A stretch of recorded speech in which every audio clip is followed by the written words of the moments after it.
আমি আমার মতো থাকতে পছন্দ করি, আমার মতো খেতে পছন্দ করি, আমি আমার মতো জীবন কাটাতে পছন্দ করি।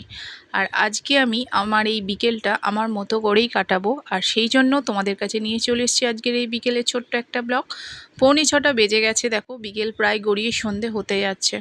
তো বিকেল মানেই চুল টুল বাঁধা, এটা আমরা ছোট থেকেই দেখে আসছি যে মা কাকিমারা বিকেল হলেই সবাই এক এক করে চুল বাঁধতে বসে পড়তো। তো আমিও সেটাই শিখেই গেছি, দেখতে দেখতে সবই শিখে গেছি, নিজেও সেটাই করি, বিকেল হলেই চুল বাঁধতে বসে পড়ি। আর চুলের তো অবস্থা খুবই খারাপ, চুল তো প্রায় উঠে ফাঁকাই হয়ে গেছে। জানি না, এবার তো মনে হচ্ছে সব চুলগুলোই উঠে যাবে, দেখো মাথার মাঝখানটা একদম ফাঁকা হয়ে গেছে। তো জানি না যত্নের অভাবে নাকি বয়সের সাথে সাথে এটা হতে হবে, সেটাও বুঝতে পারছি না।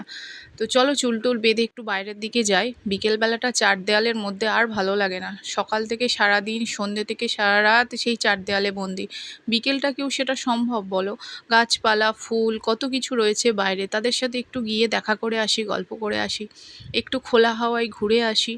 তো সেটাই করছিলাম আমি, সেই জন্যই তোমাদের সাথে আমি এটা আজকে শেয়ার করলাম। তোমরাও তোমাদের বিকেলটা এইভাবে খোলা হাওয়াতেই কাটাও। তো দেখো আমার বিকেলটা কত সুন্দর, আমি নিজের বাড়ির উঠানেই ঘোরা পায়চারি করছিলাম। আর পিছন দিকে আমার ভাঙা ফ্রিজটা আমার কত শোভা বাড়াচ্ছে, দেখো আমার সেলফিটা কত সুন্দর আসছে না বলো, পিছনের ব্যাকগ্রাউন্ডটা ভাঙা ফ্রিজটা রাখার জন্য। তো যাই হোক, ফ্রিজটা তো এককালে ভালোই ছিল, আজকে নয় ভেঙে গেছে। তো চলো বিকেলটা আজকে আমি এইভাবেই বাড়ির মধ্যে ঘুরে ঘুরে কাটিয়ে দিলাম, গাছপালা, ফুল ফল সবার সাথে গল্প করে, আর তোমাদের কাছে এই সব কিছু শেয়ার করে আমার বিকেলটা আজকে শেষ হলো।